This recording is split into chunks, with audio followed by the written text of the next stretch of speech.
We're going to run this Parker Monaco 110 for the day to hopefully give you a head start on whether this is a design of boat with essentially hidden outboards that's going to suit your style of boat life.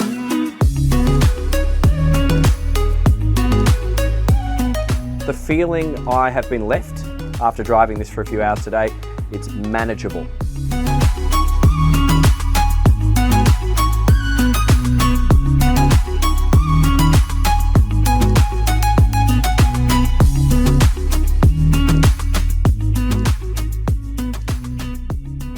We're starting this with some maneuverability demonstrations, guys, because I believe many of you are going to be attracted to this side opening door, which is a huge benefit because if you've got guests on board that are not useful, they can sit out of the way and you can access the important parts without interfering with them.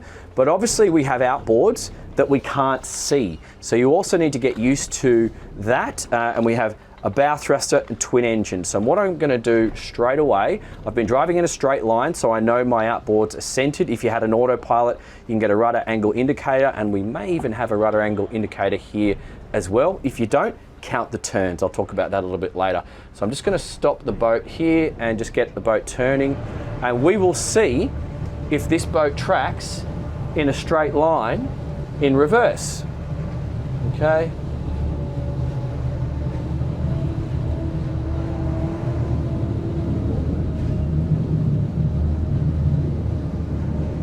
Okay, well, the transverse thrust works mighty fine. My visibility is really good. I haven't even felt the need to put my head out the window, but I'm going to do that in a second when I am reversing. So that's plenty control there, and I have a bow thruster available to me should I need. So that's great. Now I'm going to hang my head out the window, lovely, and just get the boat moving. Let's just feel the hull. I'm doing a little bit of steering and I'm walking the engines. When I say walking, I mean one engine at a time. I like to have my head focused on my final destination. And notice how I'm not really moving my head away from the final destination, which is the berth. I'm not going to actually touch it. We're just doing a demonstration here. And because the reason I do this, if you're looking back and then if you move your head like this and go forward, you can totally lose your reference point with what you're trying to achieve, and it can really throw you. So I just suggest when you're doing this, have good coordination or control with your hands on the controls themselves, and then just let your head focus on where you're wanting to go. So now if I go wheel down, I'm not going to actually touch. When I go click forward and bow thrust, that actually gets me close to the dock. And because I'm just doing a demo, I'm going to do wheel over the other way, and then that allows me to slide the boat the other way. So just to explain, when you have the wheel down, the engines are going to be like this or like this. So depending on whether you do forward thrust or reverse thrust, and then combining it with the bow thruster, forward, bow thrust to port, it's basically going to slide the boat one way or the other. There's going to be a little bit of forward and aft momentum, but it's so good with some technology like this that you can basically, if you've got a long dock and you've got two boats, you can kind of stop and slide your way in. And because we have this side door here, I've got really good viz, and I can step out.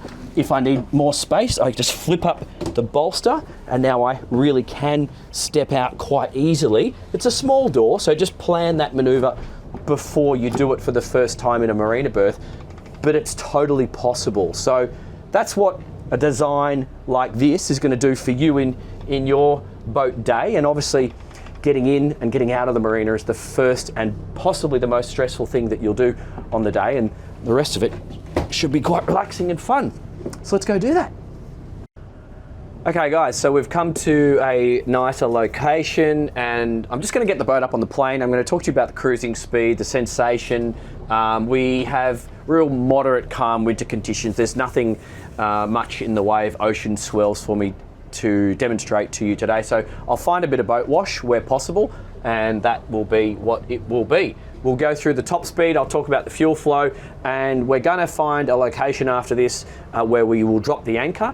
This is a boat that you could tender to shore, yes, but it's also a boat that you could come right up to the sand, do your sandbar thing, and shallow water. That's what outboards offer you, so just consider that in how you think you're going to use the boat as to whether this is a design that suits you, because with the outboards up and out of the water, we've got under 1/2 metre of hull under the boat, but so you can get into some really, really shallow water.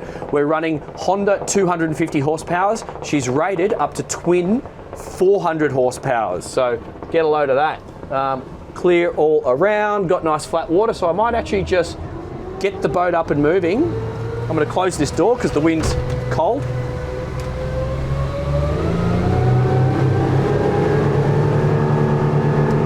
.100 revs, 15 knots and climbing, minimal bow raise. I've got the door open at the back, and 22 knots, 23 knots.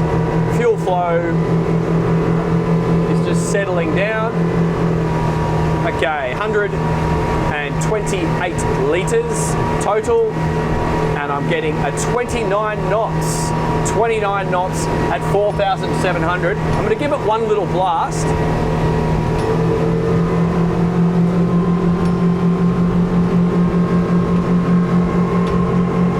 .300 revs. I'm seeing 32 knots already, but let's wind it back. I can feel this pointy bow cutting through a bit of the swells. Now I'm just using engine trim here. No trim dabs available to me or zip wakes, just engine trim and the hull. But this hull with this pointy bow does feel quite comfortable. That's 23 knots. I've got to go wide around the corner here, going through some boat wash in 3, 2, 1. Smooth landing. Feels good. Okay, so I'm going wide. I see a pilot boat. There could be a ship coming, so I'm going to cross the harbour. That's an indicator of a large vessel entering the harbour. I'm going to go in front of this yacht, and then I'm going to go behind the ferry and stick to the right-hand side of the channel. Cruising at 25 knots. Nice level attitude. No need to stand up. I don't feel the need. Got some ferry waves coming to the side and clear on ships. So I'm going to just do a nice sweep around the harbour there. 26 knots. Very manageable. Quite a smooth sensation, both with the engines are not sending anything in the way of vibrations through the hull, and the hull itself feels quite smooth through what is only a variation of boat wash. We don't have any wind chop or ocean swell. There's some big ferry waves right there. And I'm going to hunt down this flat water up here and give it one more little blast. But before I do that, I want to just get in this calm conditions and talk to you about the fuel flows, because I'm getting 94 litres total consumption at 25 knots. If I back that speed off, because 23 knots to 22 knots is still a very social speed. You don't need to be blasting around too fast on a boat like this, because I'm gonna guess that you're gonna have friends, family, kids right there. You might want to talk to them. You can't do that in such a relaxed manner if you are doing it at 30 knots, because closing speeds of other boats and other dangers, they close on you at such a faster rate. We're closing the back door right now just so you can get a feel for the noise levels. And so a social speed of 18 knots right now, that's giving me 3,600 RPM, 18 to 19 knots, and a fuel flow of 70 litres is quite manageable. Let's just bump that up to 21 knots. At that speed, you have a moderate bow raise, but again, nothing for my 5'7" stature to require me to raise my height. I'm quite comfortable. I could do with a little footrest here, I think, but that's the only comment. My feet are kind of hanging a little bit. Viz is excellent. 20 knots, 3,900 revs, gives me 79 litres. Going to go through some wash of a Riviera in a second. some small wash on us now. Some bigger wash coming now. And I think with this bow design, try and point into these waves. Here we go. Boom, boom, boom. Okay, totally manageable. Totally manageable. Now I'm going to increase that speed to 22, 23 knots. I'm above the 4,000 RPM. I'm at 4,200 RPM. Now the doors are closed. Hopefully you can appreciate the noise difference there. Okay. So if you want to have it open, that's up to you. And then if you want to close it, that's the experience you get. And at 4,300 revs, we have got a speed return of 24.9 knots now. Just looking all ahead, I'm going to give it one last blast.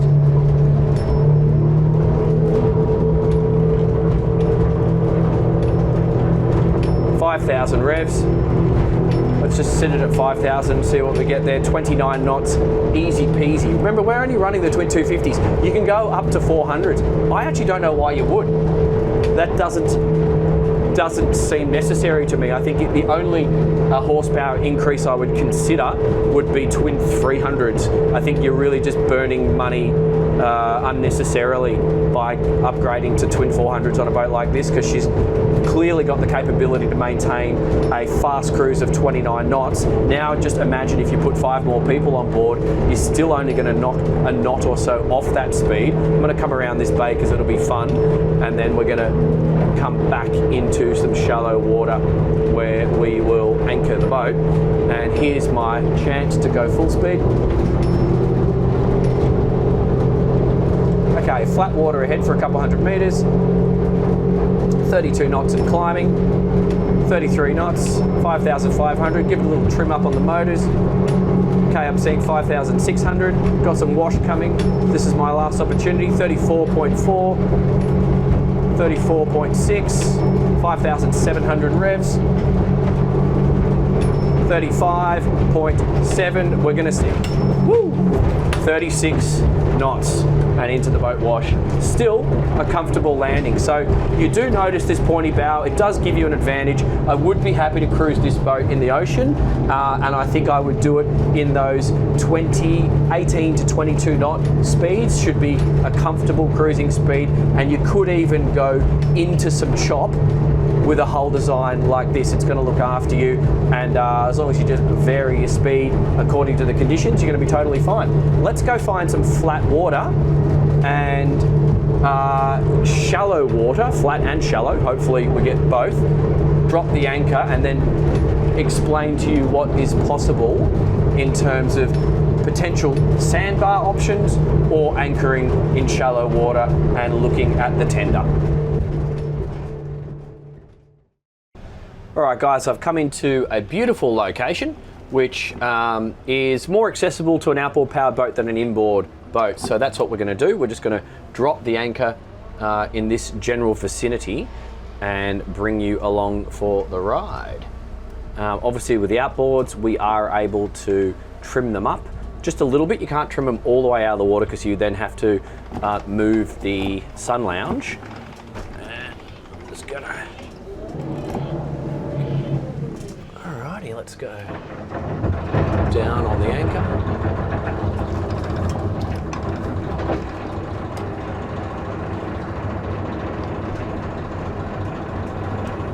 So I'm in a meter of water here, guys, and we'll just let that take up on the chain. Okay, great. And that feels like it's taking up there. I can obviously leave the helm, flip up the bolster. It looks like it's taking up on the chain, but leave, walk forward. Nice angle, that's not difficult. Once again, practicing those maneuvers, leaving the helm, flipping up the bolster is always a good idea before you complete any technical maneuver. So just do things like this. Does that work?